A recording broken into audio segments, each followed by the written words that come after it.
Seconde table ronde en entreprise, non, ça on l'a fait, un capital humain à préserver. C'est la seconde, effectivement, c'est la deuxième, parce qu'il y en a une troisième et une quatrième. Donc les enjeux pour un nouveau mode d'organisation, pour un management bienveillant. Alors je vais demander aux différents intervenants de se présenter avec bienveillance et ensuite place à la discussion. À vous, à ma gauche. Merci. Bonjour, je m'appelle Astrid Sitavaja, je travaille pour le groupe Suez. Le groupe Suez est un groupe industriel, un expert mondial dans l'eau et les déchets. Nous sommes présents dans plus de 70 pays dans le monde avec environ 90 000 collaborateurs dans le métier de l'eau et des déchets, comme je viens de le dire, un chiffre d'affaires de plus de 15 milliards. Au sein de ce groupe, moi, j'occupe la fonction de DRH en charge de la transformation et des services centraux. Merci. À vous. Moi, je m'appelle Didier Papetta, je suis psychiatre libéral à Brest. Je m'occupe exclusivement de patients porteurs de troubles bipolaires depuis près de 20 ans. Et je suis à l'origine de la première expérimentation de réinsertion professionnelle de patients porteurs de troubles bipolaires en milieu ordinaire, en Bretagne, à Brest donc. Expérimentation qui a donné des résultats suffisamment spectaculaires pour que maintenant je travaille pour l'œuvre Falleret à Bipol-Falleret à Saint-Ouen, avec l'hôpital de jour de Bipol-Falleret, où il y a à la fois de l'apprentissage de l'autogestion de la maladie et une antenne employabilité. Merci. Bonjour, je suis Thierry Calva. Je suis consultant spécialisé dans la gestion par les entreprises des personnes fragiles et fragilisées par l'âge, la maladie, le handicap, et notamment, j'accompagne ça depuis de nombreuses années, la question des aidants familiaux et le rapport entre l'entreprise et les aidants familiaux. Merci. Bonjour, Isabelle Chiraud, donc je suis psychiatre à Clermont-Ferrand. Je suis en charge en fait d'un hôpital de jour qui accueille majoritairement des patients souffrant de schizophrénie, et aussi donc nous avons développé de l'emploi accompagné pour ces personnes qui souffrent de schizophrénie et pour les réinsérer aussi en milieu ordinaire. Bien, on verra qu'il y a parfois une différence entre un psychiatre à Brest et un psychiatre à Clermont-Ferrand. Je ferai en sorte que ça puisse se manifester. Mais il y a des points communs aussi. Tout à fait. Tout à fait. Et en parallèle, je complète, en fait, je suis aussi médecin responsable du centre expert schizophrénie pour la Fondation Fondamentale. Merci. Bonjour, je m'appelle Anne Robin, je suis en charge du dispositif d'études clés d'action en santé mentale. Dans ce dispositif, il y a eu une partie dédiée aux entreprises et aux organisations, avec des groupes qualitatifs, des entretiens individuels et un échantillon de plus de 1120 personnes actives, ce qui me permettra de communiquer quelques chiffres et quelques réflexions. Voilà. Alors, mes deux premières questions sont d'abord pour Astrid et ensuite pour Thierry. D'abord, ce terme de management bienveillant, est-ce que c'est pas un peu tarte à la crème, un peu, je ne sais pas quel est le mot, poussif, à la mode, enfin un truc crapoteux, j'aime bien, mais oui, parce que c'est joli, crapoteux à l'oreille. Non, mais est-ce que finalement un management, ça devrait normalement être bienveillant, donc pourquoi prendre ce terme? Et puis ensuite, un DRH, c'est un manager, mais c'est pas le manager, c'est pas le directeur général. Donc, comment vous voyez tout ça? Comment vous articulez, en particulier chez vous à Suez? Merci. Alors, je vais répondre à votre première question. Je pense que parler de management bienveillant, je comprends la question parce que c'est vrai que c'est un terme aujourd'hui qu'on entend beaucoup et du coup, on a l'impression effectivement que c'est un effet de mode. Je pense que ce serait une erreur fondamentale de considérer cela comme une mode, justement, ou une tendance. De la même manière que ce serait une erreur de croire que c'est simplement de l'angélisme que de parler de management bienveillant. Au contraire, je pense qu'aujourd'hui, le management bienveillant, moi, je qualifierais ça de nécessité absolue au sein de l'entreprise pour une raison qui est très très simple à assimiler, c'est que finalement, on s'aperçoit que le monde du travail aujourd'hui est un monde du travail qui est quand même assez violent. Je pense qu'il n'y a pas grand monde qui me contredira là-dessus. Ça génère du stress chez nos collaborateurs, ça génère des situations justement qui mettent en danger, qui peuvent mettre en danger potentiellement la santé mentale d'un certain nombre de nos collaborateurs. Par rapport à cela, nous, on a un rôle au sein de l'entreprise, et quand je dis nous, c'est tant les managers que les DRH, mais j'y reviendrai, que d'essayer puisque ce n'est pas toujours œuvre facile, mais d'essayer de mettre en place les conditions favorables au bien-être et à l'épanouissement de nos collaborateurs. Et je le redis, ça n'est pas de l'angélisme. Pourquoi est-ce qu'on a besoin que nos collaborateurs, justement, soient épanouis et se sentent bien? Parce que les conséquences, dans le cas contraire, sont tout à fait concrètes. C'est-à-dire qu'on parle de burn-out, on parle d'arrêt maladie, on parle d'absentéisme, et même quand le collaborateur est au sein de l'entreprise, du coup, on va parler d'attitude de retrait, d'un manque d'engagement, d'un manque de motivation. Et tout cela, évidemment, va se traduire par des pertes de productivité, des pertes de rentabilité. Donc, encore une fois, ce n'est pas du tout de la philanthropie, hein, c'est vraiment très concret, hein, comme attitude.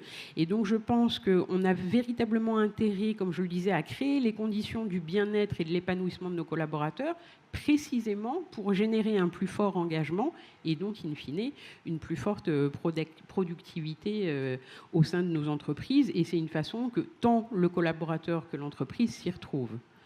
Si j'aborde immédiatement votre deuxième question, moi, effectivement, je suis là en tant que DRH. Un DRH est un manager comme un autre, mais il a aussi un rôle un petit peu particulier.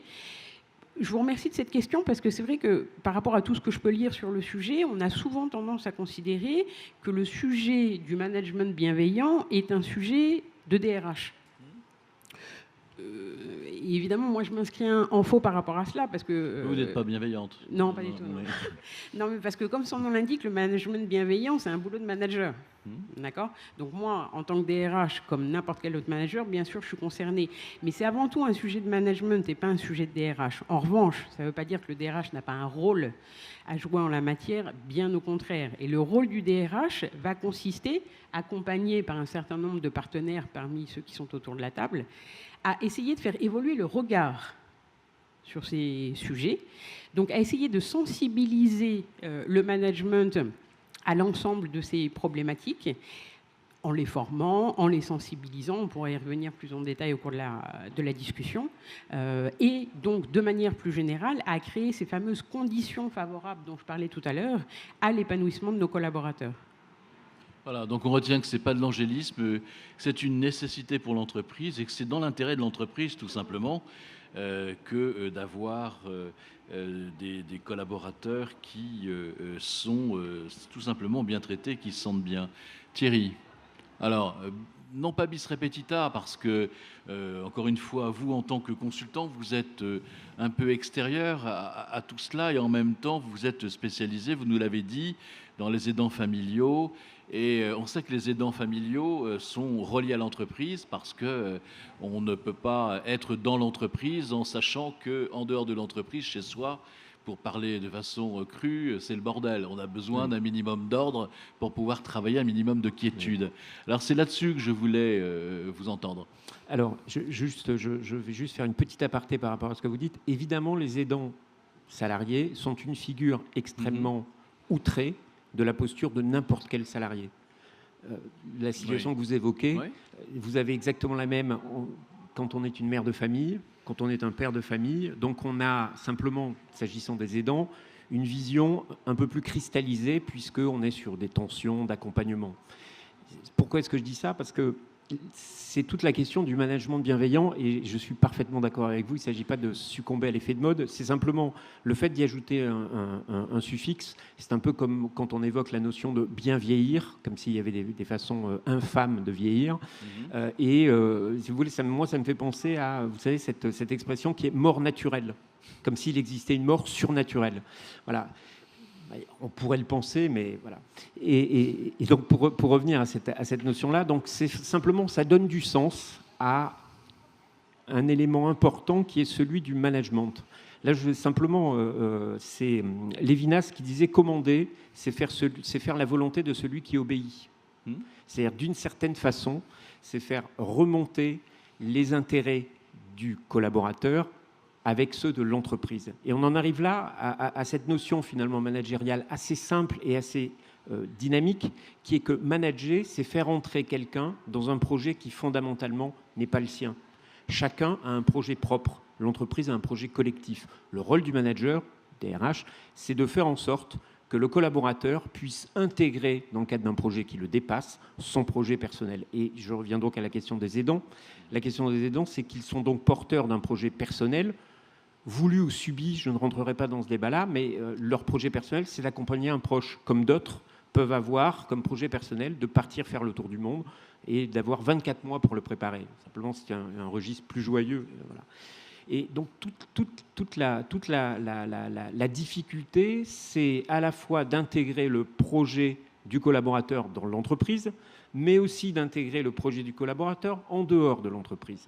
Et on sait que les questions de santé mentale, puisqu'il était question de santé mentale, ont aussi, je vais parler sous le contrôle de mes deux camarades de droite et de gauche, qui pour vos éditeurs sont les Attention, deux vous aurez des piqûres voilà, après j'ai des piqûres. Mmh. Mais c'est de faire en sorte que, à un moment donné, les choses puissent s'articuler le mieux possible. Et on sait que les questions de santé mentale font intervenir aussi des facteurs qui ne sont pas ceux de l'entreprise, qui sont des situations extrêmement personnelles. Je crois qu'il y a une étude qui a été menée au Canada, tout à fait intéressante là-dessus, sur les différents facteurs, et qui montrait bien l'ambivalence qu'il pouvait y avoir entre l'organisation.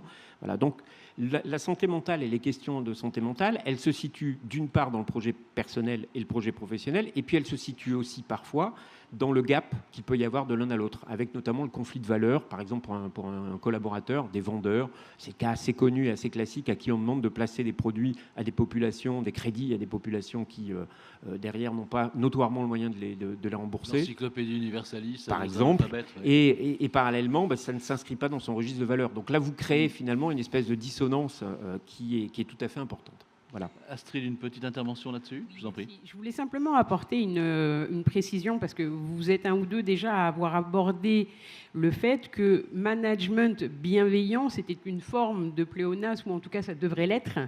Je pense que peut-être une façon de l'expliquer, pourquoi on ressent la nécessité de mettre bienveillant après management, alors qu'effectivement ça devrait l'être naturellement. C'est la bonne question. Mais c'est simplement, je pense que c'est une façon de passer, c'est le cas de le dire, d'un mode passif à un mode actif. D'accord ?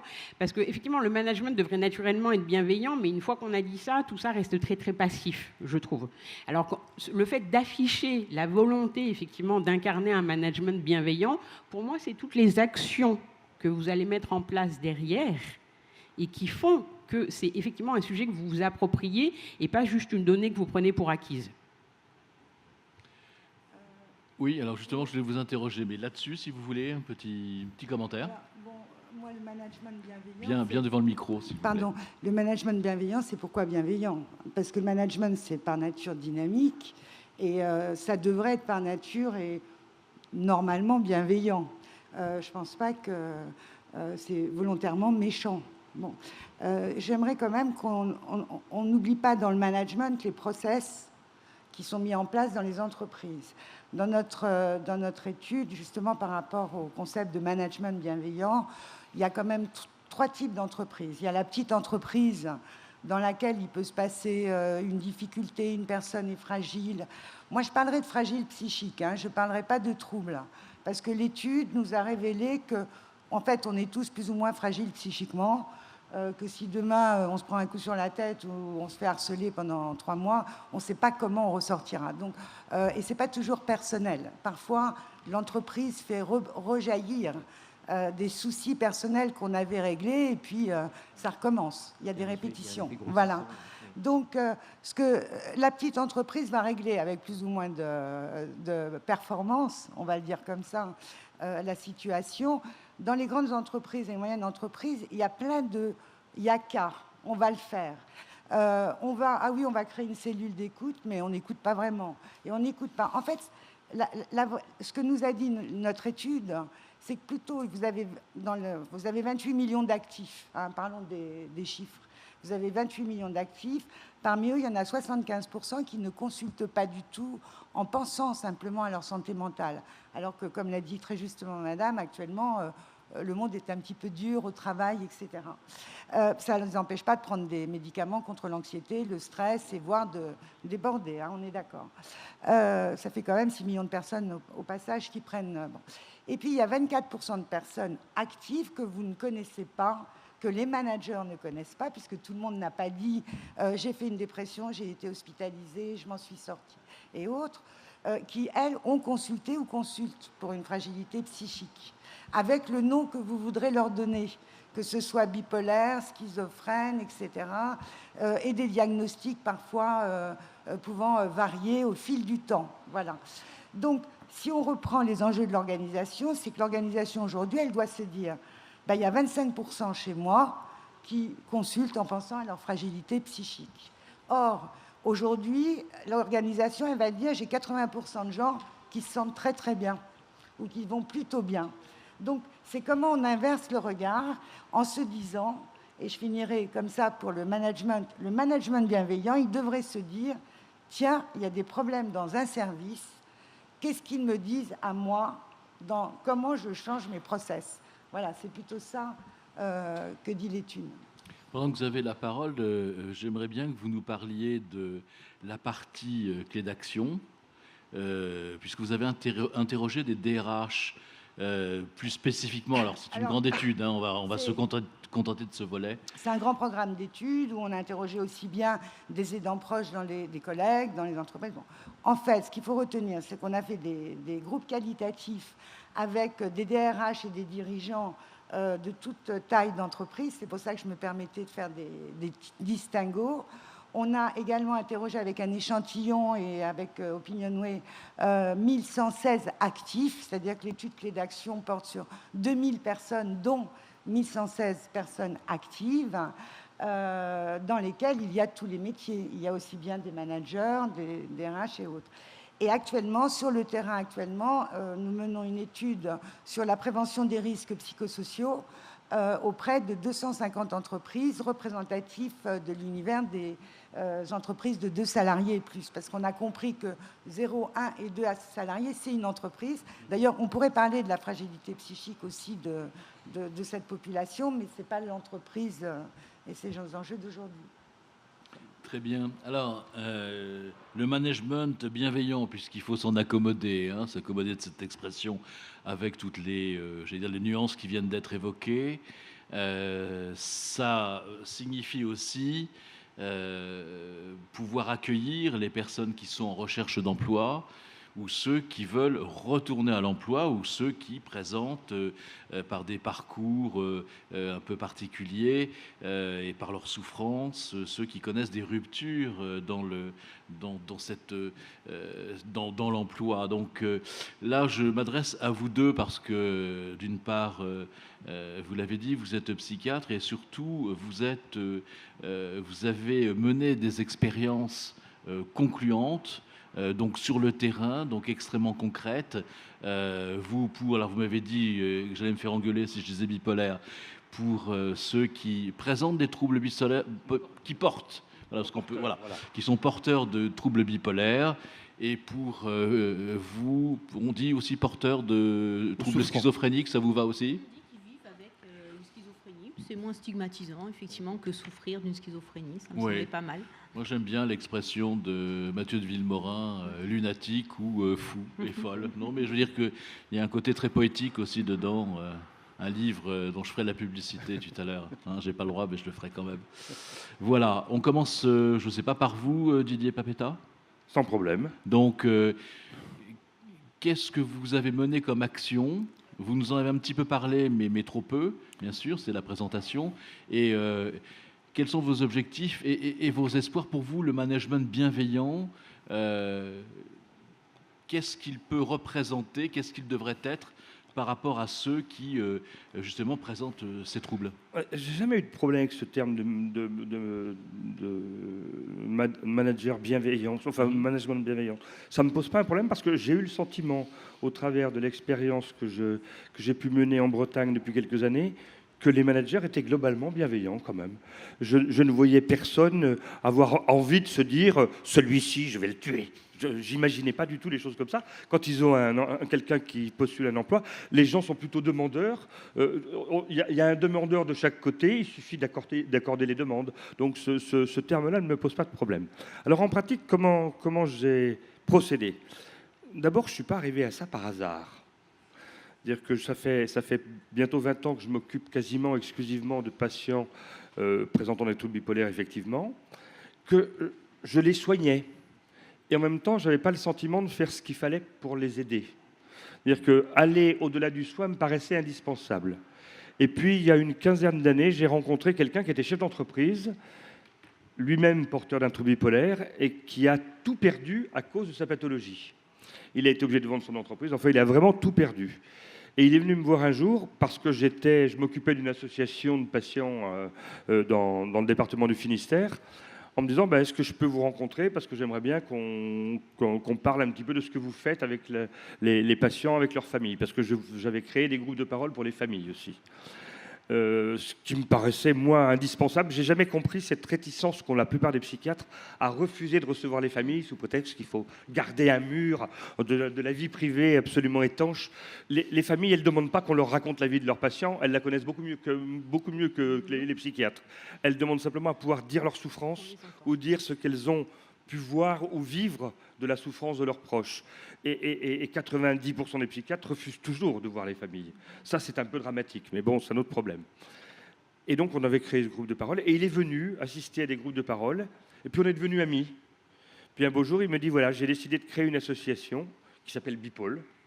Au départ, elle s'appelait Bipôle Entreprise, elle s'est ensuite appelée Bipôle Initiative, et maintenant, elle s'est associée avec Falleret, elle s'appelle Bipôle Falleret.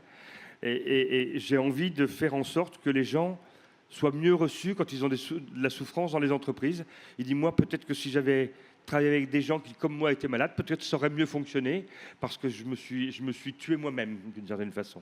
Donc, on a commencé à réfléchir ensemble, on a construit un premier projet que je suis allé présenter à l'époque avec lui à droite et à gauche en France, et qui finalement a fait un petit embryon à Rennes.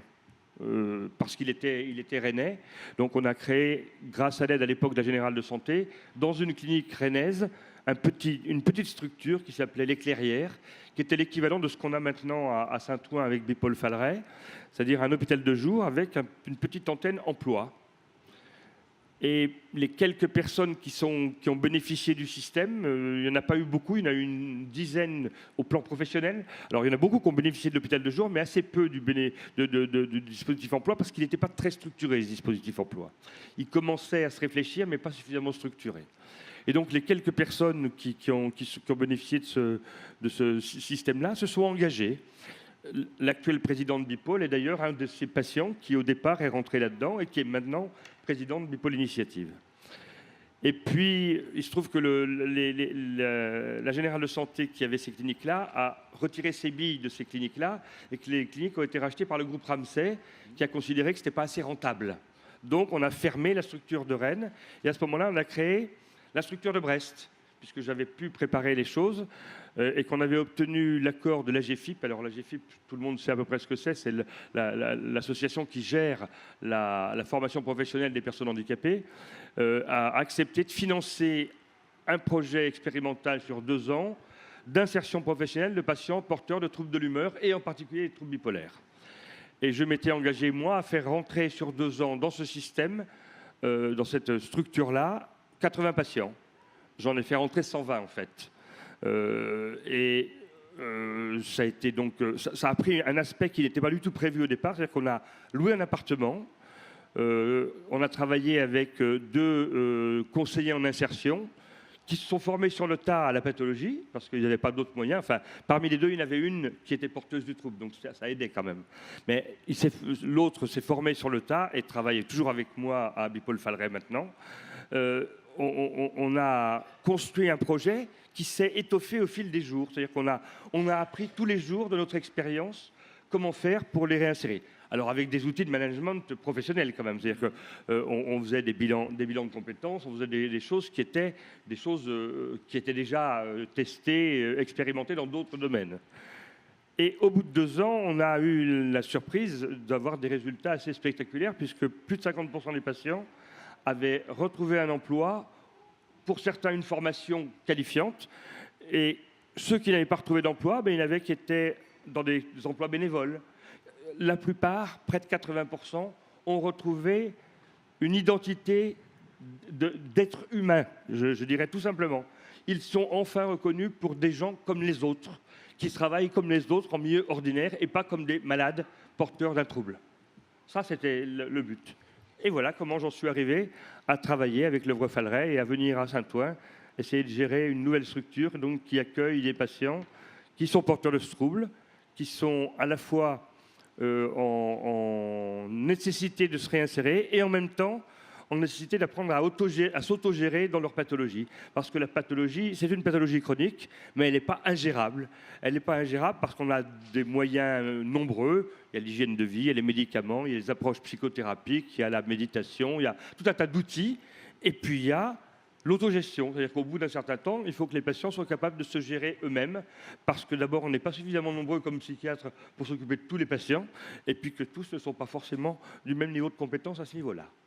Voilà, Isabelle, veux-tu rajouter quelque chose? Juste avant de donner la parole à Isabelle, dire que vous êtes en parfaite harmonie avec ce que disait Mathieu de Villemorin sur la table précédente, qui lui souffre de troubles profonds, mais il disait que le plus important pour s'en sortir, c'était effectivement d'être reconnu, c'est-à-dire finalement d'exister et de ne pas être uniquement un objet qu'on regarde, même avec bienveillance parfois, hein, comme une vieille porcelaine, etc. Mais avec, voilà, il faut être reconnu pour avoir de l'estime de soi, et que sans cette estime de soi, bon, on ne peut pas grand-chose. Donc effectivement, je comprends tout à fait le sens de votre démarche. Isabelle Chéreau, à vous. Alors, effectivement, je vous rejoins parfaitement dans l'idée d'être entendu et reconnu, parce que notre démarche, qui est un peu similaire à celle de Didier, c'était effectivement depuis plusieurs années dans ma pratique, en fait, de me rendre compte que régulièrement, je rencontrais des personnes qui me disaient « mais moi, je veux travailler ». Moi, je veux travailler, je n'ai pas accès à l'entreprise, ou alors j'ai accès à l'entreprise en milieu protégé, ça ne me convient pas, ce ne sont pas mes attentes, ça ne correspond pas à l'emploi pour lequel moi, à l'origine, j'ai été formée, et puis, effectivement, ça ne correspond pas à ce que je souhaite. Et on se heurtait à la difficulté de les insérer en milieu ordinaire. Et en se basant sur ces retours, hein, effectivement, on s'est interrogé, nous, comment les accompagner dans l'entreprise. Donc là, on a utilisé, nous, la méthode d'emploi accompagné sur la méthode IPS, mais qu'importe, hein, c'était dans l'idée de zéro exclusion, un accès très rapide à l'entreprise en milieu ordinaire, et surtout avec la spécificité de partir du désir du patient. C'était pas... On n'allait pas voir les entreprises qui avaient des emplois en leur disant « on a, nous, des potentiels candidats ». On partait du souhait de la personne et ensuite, on allait démarcher les entreprises qui correspondaient. Donc, effectivement, on a mis en place ce projet, alors aidé par la Fondation de France et puis la GFIP aussi. Donc, ça fait maintenant 2 ans, alors après moult réflexions, mais en tout cas, ça fait maintenant plus de 2 ans que ça fonctionne, avec des résultats effectivement similaires et en tout cas bien supérieurs à d'autres structures qui accompagnent les personnes, hein, même si régulièrement c'est complémentaire et que maintenant on commence à beaucoup s'articuler avec eux. Et on est parti, nous, effectivement, en allant démarcher régulièrement toutes les entreprises avec un référent qui s'articule avec le sanitaire, le médico-social et l'entreprise. Et donc, il va, on va dire, rencontrer toutes les entreprises de la région. Et dans ce contexte-là, on a été démarcher plusieurs entreprises. On a rencontré, via le MEDEF, les référents handicap des grandes entreprises de la région, Auvergne, et on a interrogé les référents et les DRH pour leur demander qu'est-ce qui pouvait bloquer potentiellement l'accès à l'emploi des personnes souffrant de schizophrénie. Parce qu'en ce qui me concernait, c'était les personnes vivant avec une schizophrénie. Et leur retour a été une méconnaissance de la pathologie. Ça, c'est déjà un premier élément qui nous bloque, surtout par rapport à cette pathologie-là. Et deuxièmement aussi, notre interrogation sur qu'est-ce qu'on fait quand ça ne va pas bien, parce que finalement, on n'a pas d'interlocuteur. Et quand on a une personne qui souffre d'une pathologie psychique au sens large, souvent, on ne sait pas très bien qu'est-ce qu'on en fait et à qui on s'adresse. Donc à partir de là, on a réfléchi, on s'est articulé avec eux, on a essayé de répondre à cette demande. Donc on a créé des outils, en fait, très simples. Alors on a créé 2 outils. Le premier outil, c'est un outil qu'on appelle le café débat. Donc quand les entreprises n'en sont pas encore à accueillir des personnes, mais commencent à se sensibiliser à leurs demandes, on va dans l'entreprise pour, en fait, les échanger au sein de l'entreprise sur les troubles mentaux et les représentations sociales qui vont avec. Donc, en fait, on leur apporte des connaissances. Alors, c'est des connaissances sommaires, hein, mais c'est une première, on va dire, sensibilisation aux troubles psychiques et avec le retentissement de la pathologie sur l'emploi en tant que tel. Ça, c'est le premier élément. Donc, on a des outils, des supports ludiques pour sensibiliser, puis viennent à ces cafés débats sur 2 heures. tous les employés, tous les collaborateurs qui le souhaitent. Et puis pour aller ensuite plus loin, quand ils sont prêts dans une démarche, on va dire, un peu plus avancée d'accueillir les personnes, on a mis en place un jeu avec une société, effectivement avec Madame Oriot, d'une société à l'ISO, le jeu Psyclé, qui là en fait est vraiment pour changer le regard des managers sur l'accueil des personnes qui souffrent d'un trouble psychique et les aider dans l'accompagnement des personnes quand elles sont en poste. Alors là, c'est tous les troubles psychiques. Et on a créé ce jeu, c'est un jeu de plateau qui est mis en place dans l'entreprise et qui effectivement permet d'approfondir ses connaissances et de trouver des stratégies dans l'accompagnement, mais aussi d'adapter le poste, parce que nous, on est toujours dans la démarche que c'est vraiment, on adapte en fonction des compétences de la personne et pas l'inverse, et de son souhait de travail. Et souvent, nous, on prône plutôt du temps partiel, des horaires décalés sur la journée ou sur l'après-midi, parce que pour les personnes qui vivent avec un traitement psychiatrique souvent lourd dans le cadre de la schizophrénie, se lever et être là le matin à 8h dans l'entreprise, c'est pas possible. Et donc, du coup, nous, on prône cette activité, mais sur des horaires adaptés, avec des postes adaptés, et avec tout un tas de conseils qu'on essaye d'apporter en fonction ensuite de chaque situation, avec un seul interlocuteur, et surtout dans l'idée que l'accompagnement, au-delà de ces outils, il se fait sans aucune limite de temps.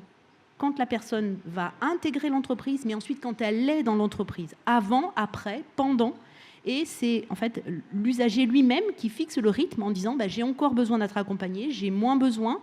J'ai besoin que vous veniez dans l'entreprise, j'ai besoin qu'on en discute avec mon référent, j'en ai pas besoin, j'ai pas envie de dire mon diagnostic, j'ai envie que vous en parliez, j'ai envie qu'on en parle ensemble, mais nous, on s'adapte toujours aux souhaits de la personne. Et voilà, c'est une expérience qu'on mène et qui, pour l'instant, effectivement, est très intéressante, très enrichissante, parce que ça nous a appris beaucoup de choses. Alors moi, ça m'a appris plein de choses sur l'entreprise, mais ça a appris aussi beaucoup de choses en termes d'autres regards, parce que souvent, la stigmatisation, elle venait de l'environnement, mais elle venait souvent aussi même de notre propre vision à nous en tant que soignants, en me disant combien de fois moi j'ai entendu il ne va pas y arriver, ça ne va pas être possible.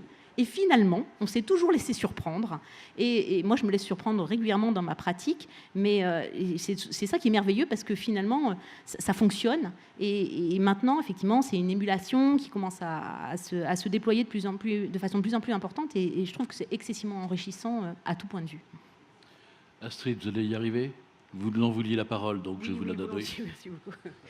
Non, mais on a entendu énormément de choses intéressantes là, qui me donnent bien sûr envie de réagir. Vous avez tous les trois, d'une manière ou d'une autre, abordé la question ou le besoin d'être entendu et reconnu. Par rapport à cela, je pense qu'il y a plusieurs dimensions, enfin ça fait écho sur plusieurs dimensions, à la fois du point de vue de la sensibilisation des managers, où comme on le disait tout à l'heure, il n'y a pas, sauf exception majeure, mais de managers qui soient naturellement effectivement ou intentionnellement malveillants. En revanche, là où vous avez raison, c'est qu'il y en a beaucoup effectivement qui sont dans la méconnaissance. Et ça, c'est extrêmement important d'en prendre conscience. Et donc, à partir du moment où on a pris conscience de cela, ça veut dire qu'une partie de notre travail, nous, en entreprise, grâce à votre aide à tous, c'est justement d'essayer d'apporter à nos managers un meilleur niveau de connaissance sur l'ensemble de ces pathologies, pour qu'effectivement ils soient moins réticents, parce qu'on sait qu'il y a de la peur par rapport à ce qu'on ne connaît pas. Et j'emploie le mot peur à dessein. Mais complètement. Et donc c'est la raison pour laquelle, comme vous parlez de Café Débat, nous on a organisé aussi un certain nombre de conférences, y compris avec la Fondation Falleret au sein de notre entreprise, pour essayer justement de communiquer sur ces différentes pathologies, que ce soit effectivement des troubles bipolaires avec des personnes qui étaient devenues des aidants eux-mêmes par la suite, que ce soit des Asperger, on a fait aussi intervenir. Et à chaque fois, le fait de faire intervenir les personnes qui eux-mêmes sont porteurs de ces pathologies, c'est extrêmement parlant en termes d'impact. Et du coup, ça fait évoluer les mentalités. On parlait du fait que notre responsabilité tout à l'heure, c'était de faire évoluer les regards sur l'ensemble de ces sujets. Et là, pour le coup, c'est terriblement, dans le bon sens du terme, impactant. Ça, c'est vis-à-vis des managers. Vis-à-vis des collaborateurs, je pense qu'il y a un autre point qu'il faut aborder, c'est que, parce que là, on parle de sensibiliser nos managers au fait de pouvoir accueillir dans leurs équipes des personnes qui sont porteurs de ces pathologies. Mais sauf que ce serait négliger le fait qu'on a d'ores et déjà dans nos équipes des gens qui souffrent de ces pathologies et qui ne le disent pas. Bien sûr. Bien sûr. Alors ça, pour moi, c'est un sujet qui est absolument clé aussi. C'est que tout à l'heure, dans mon introduction, je parlais du fait que notre rôle en tant que DRH et en tant que manager bienveillant, c'est justement de créer ces fameuses conditions favorables au fait que les gens se sentent en confiance et n'aient pas peur justement du regard des autres, parce que la peur, ça marche dans les deux sens, hein, c'est pas vous que je vais le dire. Et donc, le fait, nous aussi, on organise, on travaille avec un organisme, on organise des ateliers sous forme de jeux. Enfin, c'est pas vraiment des jeux en plus, il s'agit de réaliser des recettes de cuisine du monde. Bon. Et puis en fait, pour pouvoir réaliser la recette, chacun dans le jeu se voit attribuer un handicap. Mais il n'a pas le droit de dire aux autres ce que c'est. D'accord ? Et ça peut être effectivement des handicaps, ou des pathologies mentales ou physiques, peu importe. Mais il n'a pas le droit de dire ce que c'est, mais il doit évidemment simuler la pathologie pendant qu'il réalise la recette. Bon, ça génère tout un tas de situations assez loufoques que je vous laisse deviner. On interrompt le jeu. Et à ce moment-là, on dit, maintenant, vous allez tous expliquer à chacun ce qu'est votre pathologie et en quoi elle consiste. Et on recommence la recette. Évidemment, comme par miracle, vous vous en doutez, ça se passe 1000 fois mieux. D'accord ? Et donc, c'est une façon aussi de faire passer le message à nos collaborateurs qui sont déjà dans l'entreprise. Si on arrive à en parler, ça va être tellement plus facile. Anne, allez-y, devant le micro, pardon. Vous avez dit ce que je voulais signaler, c'est que, attention, là, c'est un petit peu ce qu'on a vécu dans notre étude. Hein. Pendant 2 ans, on a écouté tout le monde. Et on a le monde de l'entreprise qui ne se pose pas la question de la reconnaissance simplement de la souffrance par rapport à des process. Par exemple, il y a un management bienveillant dans des grandes entreprises qui consiste à dire vous avez une salle de baby-foot, vous pouvez faire la sieste, vous pouvez vous détendre, mais surtout, vous devez demander l'autorisation à 11h du soir pour sortir. Bon. Donc, il faut aussi, parce que comme le titre était l'enjeu pour l'entreprise, il ne faut pas créer de la fragilité psychique. Il ne faut pas non plus en créer. Parce que là, on parle comme s'il y avait d'un côté des personnes qui étaient malades, mais elles n'étaient pas forcément si malades. Il y en a plein qui ont été aussi fabriquées par l'entreprise. Il ne faut pas l'oublier, ça, parce que la souffrance n'est pas reconnue. Donc, c'est exactement ce que vous disiez, de toute façon. Alors après, que les outils soient des jeux ou pas, c'est autre chose. Et ce qui est important, et c'est ce que la Fondation Falleret porte depuis des années et des années, c'est la reconnaissance de la souffrance de l'autre telle qu'elle, comme vous l'avez très bien dit, madame, telle qu'elle. Mais c'est la souffrance de la personne qui peut être aussi ma propre souffrance, notre propre souffrance dans cette entreprise-là donnée. C'est ce que nous avons entendu dans les groupes. Et il faut accepter de aussi en reparler comme ça. Il y a un problème de management souvent et de restrictions économiques et de performance. Mais il faudrait peut-être aussi changer les termes. C'est moins le regard, hein, c'est l'état d'être. Parce que c'est pas tout de dire on va faire des cellules d'écoute dans un camp, etc. Mais si les cadences sont toujours... si vous faites vos 4 km là, pour aller chercher vos colis chez je ne dirais pas qui, vous sortez de là, vous avez la tête un petit peu abîmée quand même. Donc la cellule d'écoute ne servira pas. Et c'est ce qu'on entend dans l'étude. Puisque nous avons fait, l'étude est anonyme, bien sûr, et on a quand même 25% des actifs aujourd'hui en France qui sont en souffrance au travail. Et alors, c'est ça que j'aimerais... Alors, oui, Thierry, ensuite voilà. Didier. Si je peux juste intervenir. 25% des actifs sont en souffrance. Ils se déclarent en souffrance aujourd'hui. Paradoxalement, on s'aperçoit quand même que l'entreprise a visiblement un rôle protecteur dans un sens organisé l'ensemble d'individus. Quand vous regardez, par exemple, les chiffres qui touchent les médecins généralistes, qui sont ceux qui sont, pour le coup, dans un exercice extrêmement... Vous êtes à 85%. J'ai bien dit 85%, c'est une étude qui vient de sortir il y a une quinzaine de jours. Et vous en avez 47% qui ont déjà fait un burn-out. C'est-à-dire qu'on voit bien que, et j'entends bien ce que vous dites, on voit bien quand même que l'entreprise aujourd'hui est sans doute un endroit extrêmement protecteur. Ce qui ne veut pas dire qu'il ne faut pas arranger les situations. Mais voilà, je rebondissais à ça. Je suis complètement d'accord avec vous. Ce que je disais, c'est qu'il ne faut pas nier ce côté-là. Non. Et évidemment que l'entreprise, c'est par le travail, le lien social et la reconnaissance. Voilà. Et après, juste, je rebondissais aussi sur ce que vous disiez tout à l'heure, parce que je l'ai noté, on voit bien à quel point il est plus compliqué de gérer une volumétrie importante. C'est-à-dire qu'en fait, la question que vous souleviez des petites entreprises qui ont finalement une gestion un peu familiale des choses, le mot est lâché, mais à l'arrivée, c'est quand même un peu à ça que ça ressemble, on voit bien qu'il est beaucoup plus facile de créer de la solidarité en proximité. Là où c'est très compliqué, c'est de créer de la solidarité à très grande échelle. Les 20 ou 21 millions d'actifs aujourd'hui que compte la France, même 25, que compte la France, entre eux, non, 28, oui, c'est ça. 28 millions d'actifs que compte la France ne créent pas de la solidarité entre eux. En revanche, je veux en créer avec Édouard, André ou Élodie. Vous voyez, c'est comment est-ce que finalement on va créer de la proximité, ce que des initiatives comme les jeux, etc., auxquelles peut concourir.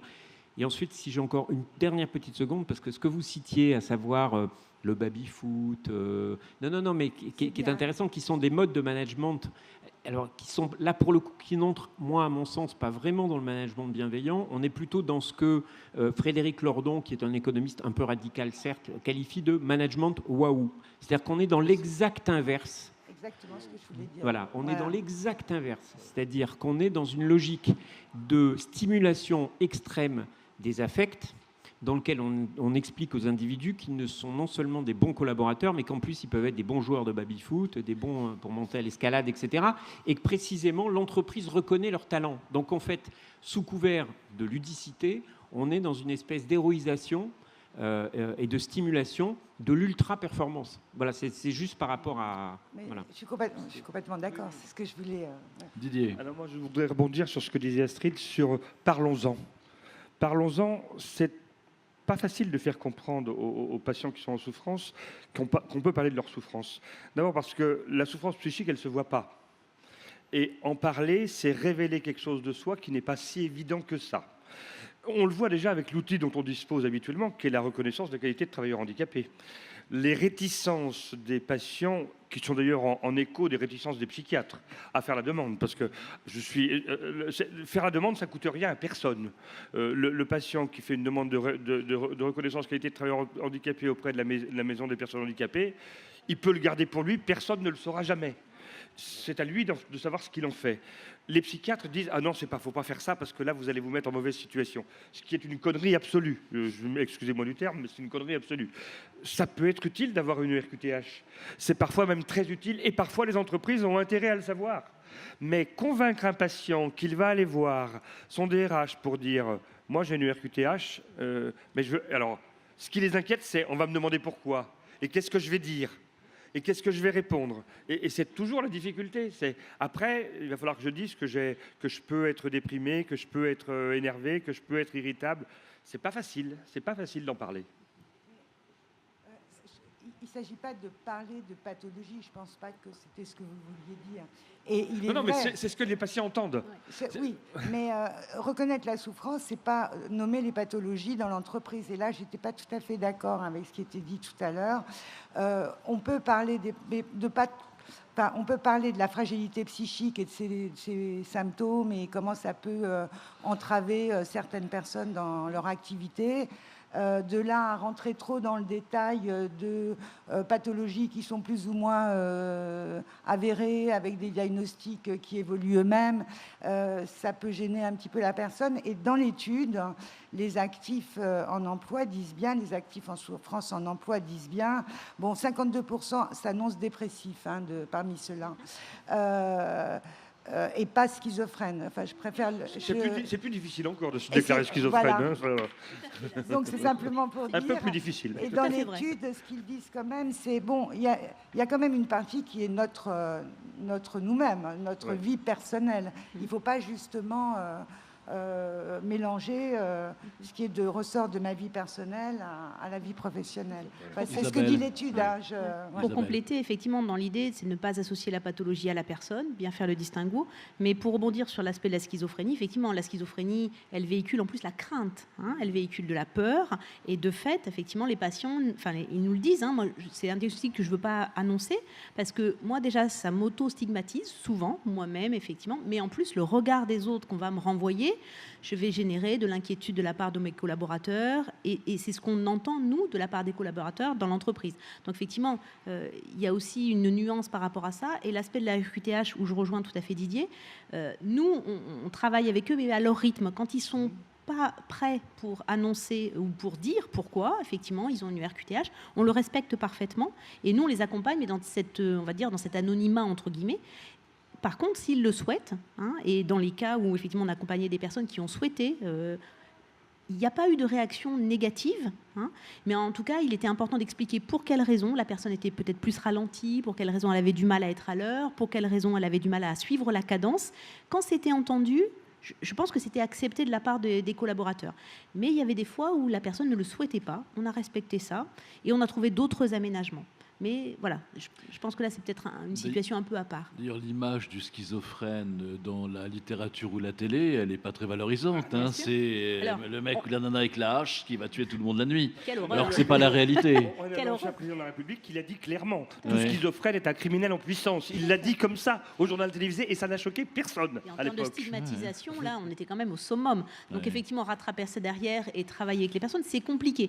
Mais en tout cas, dans des expériences, et vous évoquiez tout à l'heure les entreprises, sur des petites entreprises, les regards changent, hein, les choses peuvent évoluer. Et effectivement, bon, après, les choses, elles se font très progressivement. Mais finalement, nous, même des grandes entreprises dans lesquelles on a des personnes qui sont insérées, ça fonctionne plutôt très bien. Hein. C'est après, effectivement, petit à petit, qu'il faut...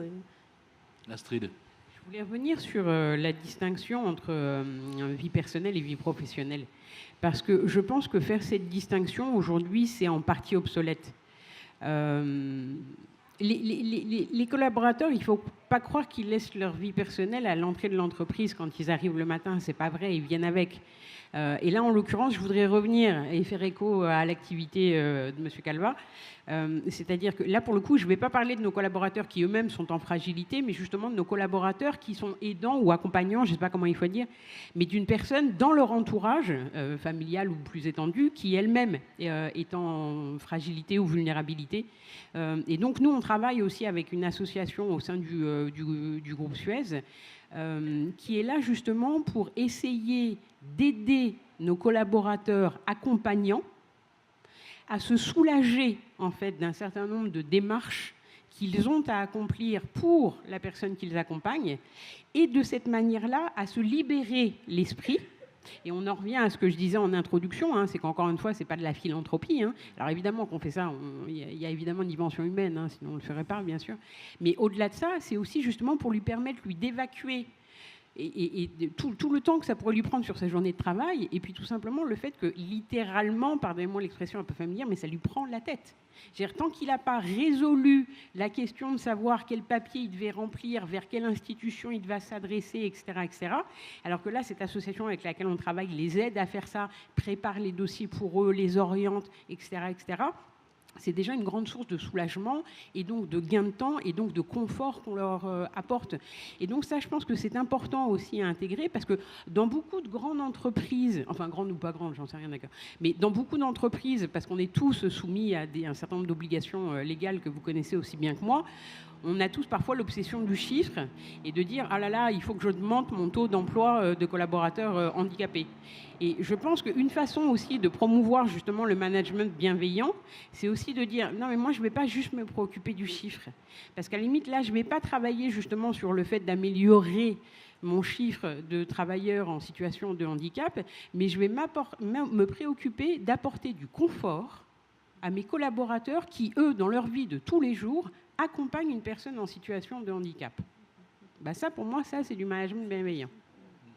Pour rebondir sur ce que vous avez dit, comme je disais tout à l'heure, je suis un messager des informations qui sont issues des études. Le score équilibre vie professionnelle et vie personnelle est très important comme cause de fragilité ou de burn-out. Donc, ce que réclame, c'est un problème d'équilibre. Il faut savoir aussi respecter les barrières entre ce qui ressort de la vie personnelle et de ce qui est de la vie professionnelle. Et il y a toute une éducation que va faire Falleret dans ses solutions là-dessus, parce qu'on ne peut pas non plus tout dire. Comme disait très justement monsieur tout à l'heure, on ne se présente pas en disant « bonjour, je suis schizophrène » ou « bonjour, je suis bipolaire ». Et de toute façon, dans l'entreprise, c'est clair, tous les DRH qu'on a interrogés le disent, vous avez fait un burn-out, ne le dites pas. Ne le dites surtout pas, parce que ça va vous porter tout le temps.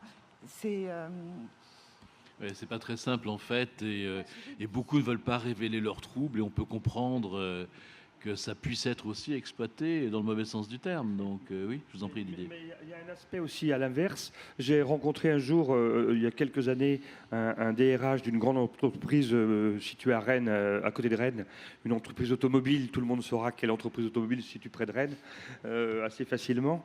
Le DRH était extrêmement sensibilisé aux troubles mentaux parce que son épouse était malade. Et là, on n'avait pas de difficulté à faire passer un message. Absolument. Oui. Donc c'est vraiment très, très, très personnalisé finalement. Non, les gens touchés sont totalement ouverts à cela, et heureusement d'ailleurs. C'est ce que disait, je ne sais plus quel chef d'entreprise au congrès du MEDEF, qui disait que son frère étant schizophrène. Comment s'appelle-t-il déjà, ce chef d'entreprise? Voilà, c'est ça. Merci. Qui, prenant cet exemple-là, a montré que la santé mentale, elle avait aussi sa place dans l'entreprise. Absolument. Alors on arrive presque à la fin. Je voudrais qu'on revoie cette question. C'est ma manie, vous voyez. Je suis un peu... Je suis suivi. Si c'est monomaniaque, je ne c'est pas grave. supporte pas la contradiction. Donc, les enjeux pour un nouveau mode d'organisation, pour un management bienveillant. Alors, ce nouveau mode d'organisation, pour être bienveillant, si vous deviez le résumer dans ce qui se fait aussi, ce qui doit être développé, ou dans ce qu'il y a à faire, en quelques mots, est-ce que vous pourriez le faire? Je commence par Astrid, mais je veux dire, vous pouvez prendre la parole à n'importe quel moment. Qu'est-ce qu'on attend pour être heureux? Qu'est-ce qui manque? Non, mais c'est une question qui n'est vraiment pas facile. Semble-t-il peu de temps. Oui, oui. Ouais, non, mais c'est vrai, parce que bon, je crois qu'on l'a vu en 1 heure de temps qu'a duré notre discussion, le sujet est tellement multidimensionnel, je ne suis même pas sûre que ce soit un sujet d'organisation, en l'occurrence. Donc c'est pour ça d'ailleurs je suis un petit peu embarrassée par la question. Parce que pour moi, c'est plus effectivement une question de, comme je le disais tout à l'heure, d'actions concrètes à mettre en œuvre, de sensibilisation, de formation, et une fois de plus d'environnement, en fait, d'environnement et de conditions favorables qu'on met en place pour faire évoluer les comportements plutôt que d'organisation. Alors après, je ne dis pas que l'organisation ne peut pas avoir une influence là-dessus, et notamment le fait d'être dans des organisations qui ne soient plus pyramidales, sans doute, mais sans doute beaucoup plus matricielles, et sans doute de nature à favoriser cette évolution des comportements et par conséquent des regards. Mais je pense que la réponse ne peut pas être aussi simple que cela. Je crois vraiment, hein, je vous dis, pour moi, je ne suis vraiment pas convaincue que ce soit un sujet d'organisation. Je crois que c'est vraiment une question d'essayer, aussi modestement que possible, mais d'adresser l'ensemble des dimensions que comporte le sujet, parce que là aussi, hein, ce qu'on a vu tout au long de notre discussion, c'est qu'on a abordé au sein de la même discussion, à la fois des gens qui étaient en fragilité psychologique de fait de leur situation professionnelle ou du stress qu'ils peuvent subir au travail, et en même temps des gens qui étaient porteurs d'une pathologie, ce qui est quand même pas tout à fait de la même nature. Donc, et je conclurai là-dessus, moi finalement, l'option que j'ai choisi de retenir par rapport aux actions que je mène au sein de l'entreprise, c'est d'avoir finalement une action en continu. C'est-à-dire que, et je ne porte absolument pas de jugement, ce n'est pas une pierre dans le jardin des autres, ce serait vraiment trop simple, mais plutôt qu'un certain nombre d'entreprises qui se disent « Ah bah tiens, c'est la semaine du handicap, qu'est-ce qu'on va bien pouvoir faire cette semaine ?» Et puis après, on se revoit l'année prochaine à la même époque. Je pense qu'une des façons sans doute les plus efficaces, mais ça prend énormément de temps parce que c'est un travail vraiment de fond, pour atteindre des résultats et avoir un impact sur ces sujets-là, c'est de promouvoir une action en continu. Moi, je retiendrai le mot environnement, qui est très bien, effectivement, qui suppose justement une action continue dans l'environnement. Ce n'est pas des one-shots comme ça, ou des périodes comme pour les soldes. Didier, je vous en prie. Je pense qu'il faut en parler aussi. En parler encore. Il y a une affaire de communication là-dedans. Quand je vois moi, il m'a fallu, en gros, presque 15 ans pour arriver là où j'en suis, dans la prise en charge, au-delà du soin des patients dont je suis le thérapeute. Je crois que ce qui a pu marcher, c'est de pouvoir en parler souvent, avec beaucoup de gens, dans tous les milieux. Et je pense que les CAP sur la santé mentale font partie de ce travail-là. En parler, diffuser. On a fait il y a quelques semaines les cafés Facebook lors de la journée sur les troubles bipolaires. Je pense que c'est une façon aussi de transmettre encore. Alors, les politiques, ils finissent par entendre, parce que tout ça, finalement, c'est politique. Je crois qu'on pourra véritablement gérer les choses que quand les puissances publiques s'empareront de ça véritablement pour qu'il y ait un véritable débat qui ne soit pas seulement le débat de quelques-uns, nous ici présents, mais un débat qui soit un débat national. Très bien. Thierry. Justement, pour aller dans le sens de Madame, je pense que quand vous évoquez la pérennité de l'action, on voit bien que, enfin on voit bien non, mais en tout cas les discussions qu'on a eues là montrent bien qu'on n'est pas on est dans tout sauf le spectaculaire. C'est-à-dire qu'on est vraiment dans le travail, quasiment le bien ne fait pas de bruit, enfin, si on devait aller jusque-là, mais le bien ne fait pas de bruit. C'est-à-dire, je crois beaucoup aux systèmes qui sont justement des systèmes qui recréent de la proximité, c'est-à-dire être en capacité de recréer de la proximité à grande échelle. Il y a une sorte de paradoxe. Et de ce point de vue-là, moi, il y a un modèle que je trouve vraiment intéressant qui n'a rien à voir avec notre sujet, mais qui est le modèle de la transition énergétique. Ce qui est extrêmement intéressant dans la transition énergétique, c'est qu'on est en train de créer ce qu'on appelle les smart grids. Les smart grids, c'est des réseaux de proximité intelligents, dont l'intelligence précisément est d'utiliser le meilleur des ressources qu'elles ont à proximité, qui permettent d'intégrer des énergies nouvelles. Il me semble qu'une des voies possibles en termes d'organisation, et je suis d'accord avec vous, ce n'est pas qu'une question d'organisation, le smart grid, c'est la conséquence d'une culture un peu différente, ce serait vraisemblablement d'essayer de réfléchir à ce genre de choses-là. C'est-à-dire comment est-ce que finalement on pourrait créer des espèces de smart grids sociaux, par exemple au sein des entreprises, notamment dans les grands groupes, puisqu'ils existent à l'état naturel chez les petites, mais comment on arriverait à recréer ça, voilà.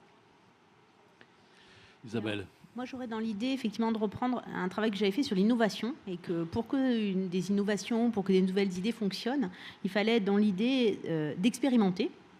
Et dans l'expérimentation, effectivement, d'informer. Et d'informer, je reprendrai ce que vous avez dit tout à l'heure, dans la continuité, de maintenir les choses. Et puis parfois se tromper, parce qu'on apprend aussi de ses erreurs, et re-essayer, malgré ses erreurs, parce que c'est aussi ça qui est enrichissant. Et dans l'idée, ensuite, derrière, évidemment, d'avoir les financements qui font avec. Alors, on peut quand même considérer qu'il y a certaines évolutions dans l'intégration des personnes qui permet maintenant que les choses soient plus fluides. Mais effectivement, cette continuité on va dire, d'avoir une certaine volonté et de ne jamais lâcher l'affaire pour effectivement, finalement, aboutir à des résultats. Anne ? En termes de conclusion, c'est déjà penser à sa santé mentale, c'est les conclusions de clés d'action. On n'y pense pas, et quand on y pense, on parle toujours de schizophrénie, bipolarité et fragilité. Donc tout le monde a une santé mentale, et il faut penser à sa bonne santé mentale. Et puis deuxième enseignement, toujours de l'étude clé d'action, notre santé mentale est fragile. Donc il ne faut pas jouer avec de trop non plus. Et il faut se le rappeler, et la santé mentale de tout le monde. Eh bien, très bien. Merci. Je pense qu'on peut les applaudir. Et on a tenté de répondre à cette question difficile, mais je trouve qu'il y a eu beaucoup d'éléments, en tout cas, de construction et de réflexion. On se retrouve à 16h30 pour les outils de l'entreprise au service de l'inclusion professionnelle des personnes en fragilité. Ouf.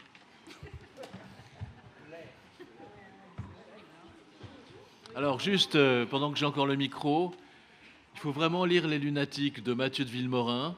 C'est chez Bayard, parce que d'abord c'est drôle. On verra que les schizophrènes ne sont pas uniquement des gens tristes, bien sûr, et que dans la souffrance, à partir du moment où on s'en sort de cette manière, il raconte des anecdotes absolument dingues à ce moment de dire. Je ne vais pas vous le résumer, moi j'avais lu son précédent ouvrage Des fous et des folles, mais franchement en plus c'est bien écrit.